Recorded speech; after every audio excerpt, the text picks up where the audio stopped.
Começa agora um programa que traz tudo sobre o livro mais lido em todos os tempos. Apresentamos O Som do Livro.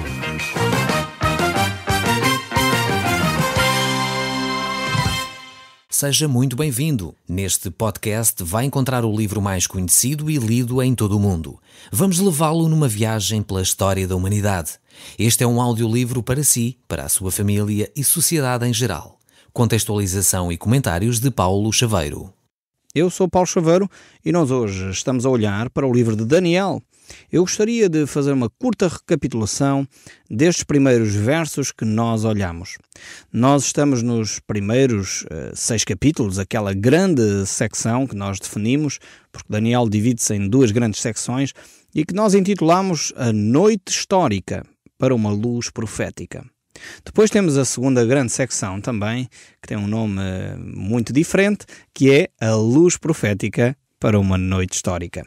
Fazemos aqui um pequeno trocadilho com as palavras para tentar nos ajudar a memorizar estes títulos que eu espero que sejam efetivamente úteis para a nossa compreensão do texto bíblico. Então estamos nesta primeira secção em que há umas trevas, há uma noite efetivamente sobre a vida de Daniel e os seus amigos, os primeiros anos do cativeiro que o povo está a viver, mas há também ao mesmo tempo uma esperança, uma luz profética que vem sobre a vida deles. E é Deus quem vai cuidar destes seus filhos que estão no cativeiro. Então temos Daniel com os seus amigos, que provavelmente mais ou menos com 17 anos de idade, entre os 17 e os 20 anos, é levado para o cativeiro da Babilónia, e lá então ele vai ser treinado nos costumes, na cultura, na língua dos caldeus. Daniel e os seus amigos estavam a ser preparados para serem conselheiros do rei. Nesse treinamento, Daniel, ao mesmo tempo, apesar de estar a ser agora influenciado, e Nabucodonosor escolheu bem aqueles que queria treinar, é interessante ver ele escolher a classe jovem. A importância dos jovens em termos da formação é normalmente mais efetiva a preparação de jovens para um mercado de trabalho, para os conselheiros. É mais fácil realmente treinar e preparar jovens do que pessoas já que têm as suas, os seus quês, as suas manias, os seus hábitos alicerçados. Às vezes não estão tão abertos a crescerem, tão abertos a aprender. E aqui é um dos primeiros aspectos, uma das primeiras lições que nós podemos retirar. É de facto estarmos prontos, sempre prontos para aprender, sempre prontos para crescer, sempre prontos para ser treinados. Isto não quer dizer que não tenhamos uma mente crítica, como é óbvio, temos que ter uma mente crítica, perceber o que estamos a receber, avaliar, mas ao mesmo tempo estar prontos para aprender. Às vezes lido com pessoas que dizem, eu já não tenho nada para aprender. Isto são pessoas, na minha opinião pessoal, que realmente não vão crescer muito mais, não vão também dar muito mais. Porque na realidade uma pessoa que não está disposta a crescer e a aprender, que acha que já sabe tudo, é uma pessoa que já cristalizou os seus conhecimentos e normalmente não é uma pessoa que tem muito para dar, porque uma pessoa que cristaliza e não aprende mais, rapidamente esgota aquilo que tinha e depois então, estagna. Então é preciso continuarmos com esta mentalidade por um lado, de treinamento, no fundo uma certa reciclagem constante para podermos continuar a crescer e a dar àqueles que estão sobre as nossas responsabilidades. Então Daniel e os seus amigos estavam a ser preparados para serem conselheiros do rei e Nabucodonosor pega então nesta classe jovem, prepara esta classe para que eles viessem a ser os melhores conselheiros que o seu império tinha. Para todos os efeitos, Daniel, apesar disso, toma uma decisão profunda no seu coração, ele e os seus amigos. Apesar de estarem a ser treinados, eles não põem à venda os seus valores. E isto é algo importantíssimo. Muitas vezes as pessoas confundem treinamento com o ter ou não ter valores. É verdade que podemos aproveitar as competências, aprender competências, mas os valores devem-se manter. Aqueles valores que nós aprendemos, valores básicos de relacionamento, de fé, de convicção em Deus, nas coisas que são estruturais para o nosso ser, valores como a solidariedade, o amor, a verdade, a honestidade, são valores que têm que manter-se firmes. Quer dizer, a formação que nós recebemos não devem pôr em causa estes valores. E se põem em causa, nós temos que tomar atitudes firmes como Daniel e os seus amigos o fizeram. E eu gostaria hoje de retomar exatamente nesse ponto, no verso 8 aqui do primeiro capítulo, que eu creio ser um verso-chave para a compreensão da vida de Daniel, porque este valor aqui que ele vai expressar logo assim que chega à Babilónia é um valor que se mantém firme pela vida fora. Ele chega à Babilónia com cerca de 17 anos, morre mais ou menos aos 90, ou pelo menos deixa o seu trabalho aos 90 anos, mais ou menos, mas este valor está constantemente presente na sua vida, que é a firmeza das convicções. Ele não vende as suas convicções, como se costuma dizer em português, por tudo e meia. Não, ele é um homem firme. E por isso o verso 8 diz: resolveu Daniel firmemente não contaminar-se com as finas iguarias do rei, nem com o vinho que ele bebia. Então pediu ao chefe dos eunucos que lhe permitisse não contaminar-se. É uma decisão que ele toma de realmente não pactuar com aquilo que está errado, ou não pactuar com aquilo que a maioria faz e que aparentemente parece correto, toda a gente faz, mas ele sabe que não está errado, que está errado, aliás. E por isso mesmo ele não quer pactuar com isso. Então ele toma esta resolução, mais os seus amigos, de não se contaminar. Porquê é que não se contaminar? Não era que Daniel fosse vegetariano. Alguns entendem isso assim, que aqui Daniel estaria a defender uma alimentação vegetariana. A Bíblia não defende esse tipo de alimentação. Se nós víssemos, e não vamos perder esse tempo aqui, porque este programa não se trata de defender uma dieta, mas se nós víssemos de facto aquilo que a Bíblia diz no livro de Levítico, verificamos que há uma série de animais ali que podiam ser comidos. E Daniel o que está a dizer é que ele não queria se contaminar com os alimentos, não só porque alguns eram de facto alimentos que eram considerados impuros para os judeus, essencialmente por questões de higiene. Naquela altura não havia as condições de higiene que existem hoje, em termos de despistagem de doenças e tudo mais, e mesmo assim sabe Deus como é que as nossas carnes vão por aí, mas ao mesmo tempo não era tanto esta questão, mas sim essencialmente uma questão que aqueles alimentos eram sacrificados ou apresentados em adoração aos ídolos da Babilónia, e ele não queria ter a ver com esse tipo de práticas. Eram práticas que eram opostas à sua fé, e por isso mesmo ele queria se demarcar dessas práticas.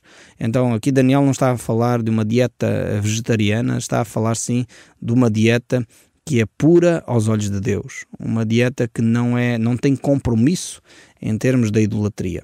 Ainda que nós sabemos pelo Novo Testamento, o apóstolo Paulo trata desse assunto de uma forma muito clara, quando ele mostra claramente nas Escrituras que a questão aqui, ou a vida cristã, não tem a ver com dietas. Aliás, ele diz em 1 Coríntios, capítulo 10, verso 25, comei de tudo o que se vende no mercado, sem nada perguntares por motivo de consciência. Mais uma vez aqui, a questão dos habitantes da cidade de Corinto era a mesma que Daniel tinha, que os alimentos, na maioria, essencialmente as carnes, eram sacrificados aos ídolos antes de ser postos à venda no mercado. E então o apóstolo Paulo diz, ok, comam livremente e não perguntem se foi carne sacrificada aos ídolos ou não, por isso vai provocar um problema de consciência. E porque depois ele defende a sua tese. O apóstolo Paulo segue a dizer nesta carta de 1 Coríntios, dizendo porque é que ele não deve fazer isto. Porque do Senhor é a terra e a sua plenitude. Ou seja, todos os animais que existem na terra pertencem a Deus. E se algum de entre os incrédulos vos convidar e quiserem ir, comei de tudo o que for posto diante de vós, sem nada perguntares, por motivo de consciência. E mais uma vez ele diz, no capítulo 8, verso 8, de 1 Coríntios ainda, porque este era um problema sério na cidade de Corinto, ele diz, não é a comida que nos recomendará a Deus, pois nada perderemos se não comermos e nada ganharemos se a comermos. Então aqui a questão não é uma batalha entre os vegetarianos e aqueles que comem carne, não entre nessas guerras, não vale a pena fazer guerras. Se a pessoa quer só comer legumes, esteja à vontade. Se a pessoa não quer comer só legumes, quer comer carne também, esteja à vontade. Diante de Deus não há uma dieta mais santa do que a outra. E este é o texto bíblico. E cuidado com aqueles que fazem uma grande guerra sobre uma dieta que é espiritual, porque antes da queda o que se comia era isto e não se comia aquilo.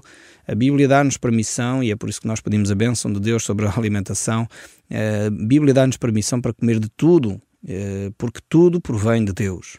Então tínhamos plena consciência, tranquila diante de Deus, para podermos ter a nossa dieta normal, sem restrições, porque a Bíblia não coloca restrições para Esta é a época de graça em que nós vivemos.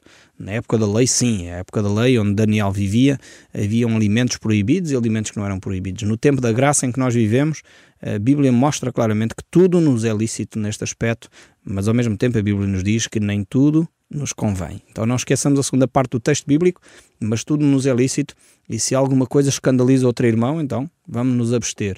Se há alguém que está connosco que vai ficar escandalizado porque nós comemos carne, não há problema nenhuma, comemos só os vegetais. Se alguém vai ficar escandalizado só porque comemos vegetais, não há problema nenhum, nós também comemos a carne, porque o que importa é agradar a Deus em primeiro lugar, e o que importa é não escandalizar o irmão. Estes são os princípios que nós temos que ter em conta para não ofender ninguém, para não magoar ninguém, antes pelo contrário, ao fim de alcançar a todos com o Evangelho e a Palavra de Deus. Então Daniel resolve no seu coração, ao mesmo tempo, não pactuar com isto, porque os valores que ele defendia, neste caso, eram mais importantes. E os valores aqui têm a ver com a sua fé. Então nós devemos também tomar estas atitudes, no sentido de defender aquilo que são valores de fé. Aquilo que são valores como a verdade, valores como o amor, valores como a integridade, valores como a honestidade, a fidelidade. Realmente são valores que nós temos que lutar por eles, ficar firmes. E se alguma coisa que vamos fazer vai pôr em causa, ou alguma coisa que a sociedade nos quer impor, vai pôr em causa estes valores, nós devemos ficar firmes. Como disse Daniel, ele resolveu firmemente no seu coração não se contaminar, não se mesclar, não se envolver com aquilo que a maioria das pessoas fazia, simplesmente porque era hábito. Não, mas ele tinha os seus valores, ele ficaria firme. E vejamos a recompensa de Deus. O curioso no verso 9 é que Deus valoriza estes aspectos. E diz assim no verso 9: Ora, Deus concedeu a Daniel misericórdia e compreensão da parte do chefe dos eunucos. Foi Deus que agiu. Daniel estava numa situação extremamente delicada. Ele era um prisioneiro de guerra, acabado de chegar a uma terra estranha.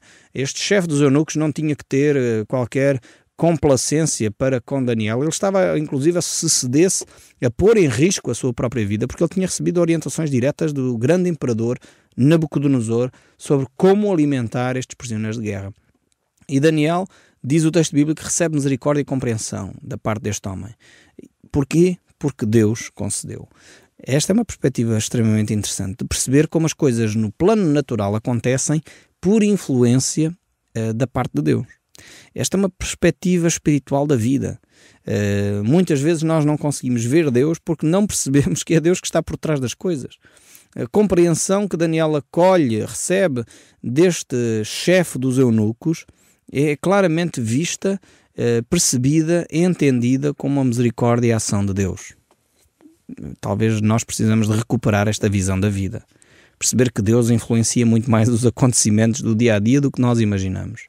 A compreensão ou incompreensão das pessoas tem muito mais a ver com ações espirituais da parte de Deus ou de Satanás do que aquilo que nós imaginamos. Muitas vezes nós não conseguimos ver para além do que é natural, mas Deus está lá. Deus é o Deus da história, é o Deus que está presente e é o Deus que nos acompanha. E vejamos o ponto em que isto acontece. O verso 10 diz: Disse o chefe dos eunucos a Daniel: Tenho medo do meu senhor, o rei, que determinou a vossa comida e a vossa bebida, porque, pois, veria ele o vosso rosto mais abatido do que o dos outros jovens da vossa idade. Assim poria em perigo a minha cabeça para com o rei. Vejam bem a preocupação e o ponto delicado que esta situação estava. Portanto, não era só uma questão, eu apetece-me comer ou não me apetece comer. Aqui este chefe dos eunucos tinha a cabeça a prémio. Se Daniel e os amigos ficassem mais magros, enfim, mais desfigurados, mais magros que os outros, o rei podia dizer a Aspenaz: vocês fizeram um péssimo trabalho, eu dei-vos uma dieta, vocês não cumpriram como mandei, desobedeceram, portanto pagam com a vida, ponto final. E aqui não era só uma multa, não era uma coima, não era dizer ok, vais ser despromovido, no final do ano não recebes o bónus. Não, aqui era pagar com a vida. Portanto, estavam numa situação extremamente delicada. Mas Deus concedeu misericórdia. E Daniel recebeu sabedoria de Deus, de tal maneira que ele propõe um desafio. Coloca ali um teste, diz então a este homem, verso 14. Ele atendeu então à experiência e experimentou 10 dias. Ou seja, ele coloca 10 dias de experiência. Diz, ok, vamos experimentar. Durante 10 dias a gente não vai comer essa alimentação e ao fim de 10 dias avalia-se. E este homem atendeu a esse pedido. E o que é que acontece no verso 15? No final dos 10 dias, a aparência era melhor. Estavam muito mais robustos do que todos os jovens que comiam das finas iguarias do rei. Isto aqui, no fundo, é um teste para mostrar, mais uma vez, que quando Deus nos dá orientações, Deus nos dá para que nós sejamos mais saudáveis. E aqui o mais saudável é um saudável holístico, um saudável completo, um saudável a nível intelectual, emocional, espiritual, físico. As orientações de Deus não são só para cercear a nossa liberdade. Alguns acham que Deus dá orientações no sentido de Deus é um Deus cinzento, é um Deus que não gosta de se divertir e por isso Ele dá os mandamentos. A gente não pode fazer nada que é bom. Não, é exatamente o contrário. Deus, quando dá mandamentos, é porque Ele sabe que aquelas coisas são negativas para nós, vão nos prejudicar, são prejudiciais à nossa saúde emocional, espiritual, intelectual e até física. E por isso Deus diz, não façam isto. Não bebam excesso. Porquê é que a Bíblia condena a bebedeira? Porquê? Porque sabemos que a bebedeira conduz as pessoas a ficarem sem um sentido lógico da vida, a cometer erros, muitas das vezes graves, provocar acidentes e, acima de tudo, ficar escravizados, que é tremendamente difícil para a pessoa se libertar do alcoolismo. Porquê é que eu falo constantemente do alcoolismo? Porque isto é um flagelo nacional. E é pena que os nossos líderes políticos não tenham a coragem de legislar de uma forma mais acutilante sobre este assunto, procurando ao mesmo tempo trazer respostas concretas para ajudar as pessoas que estão a viver este drama.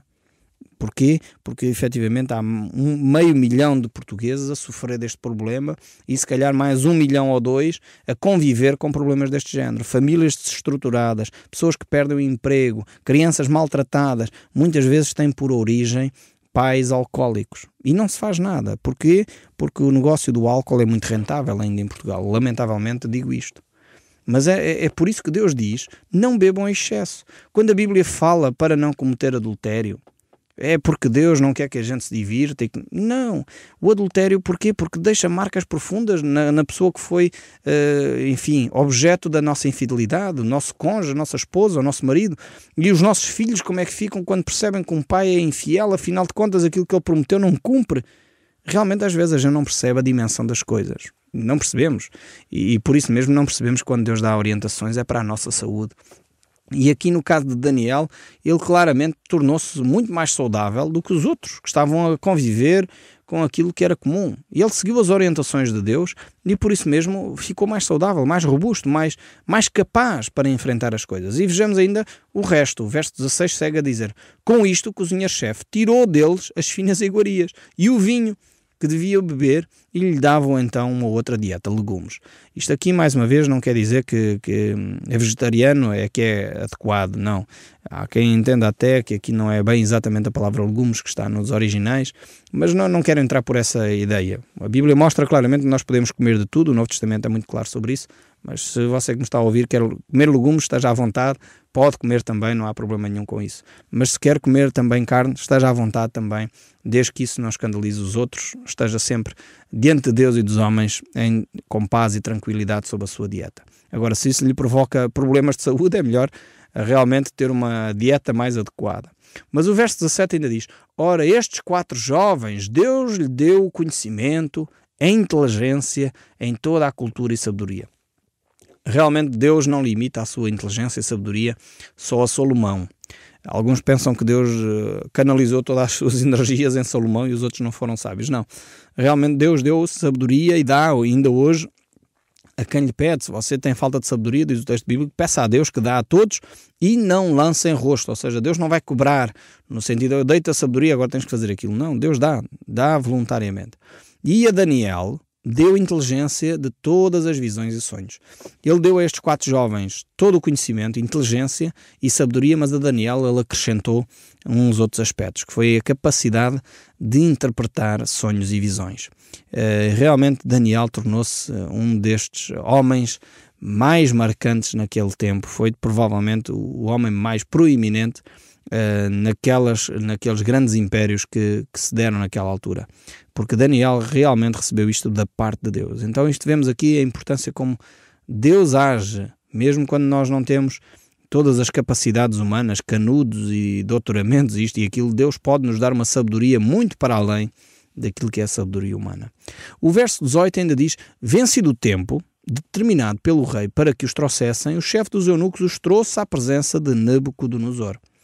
Nabucodonosor então tinha dado este tempo de 3 anos para que houvesse um treinamento. E no final do treinamento havia um teste final, que era ir à presença de Nabucodonosor, verificar se eles tinham ou não aprendido bem todas as matérias que lhe foram lecionadas, inclusive a línguas, cultura, geografia e tudo mais, que eles tinham que saber acerca do Império Babilónico. E no final desse tempo eles foram levados então ao rei para esse teste final.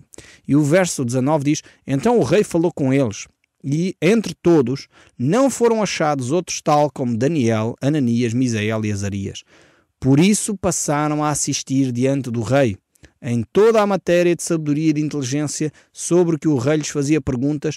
Os achou 10 vezes mais doutos do que todos os magos e encantadores que havia no seu reino. Daniel continuou até o 1º ano do rei Ciro.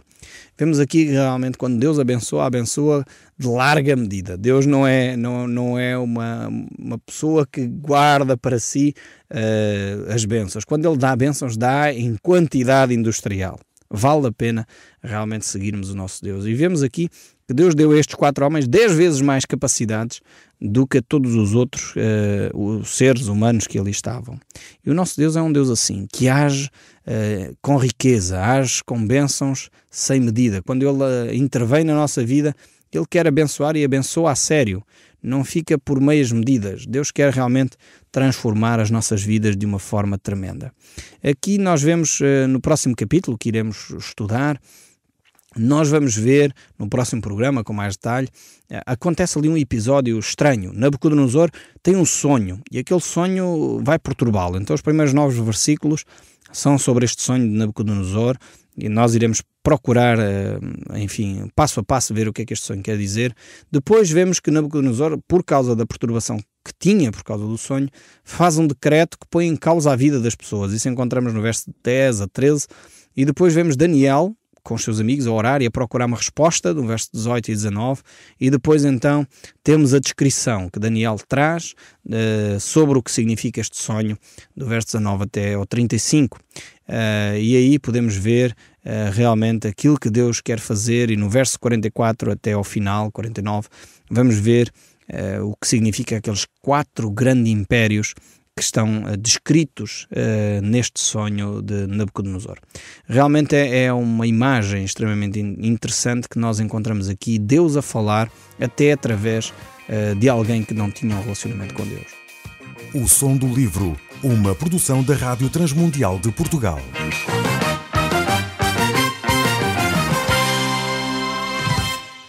RTM. Conhece todos os nossos programas em rtmportugal.org. Uma produção da Rádio Transmundial de Portugal.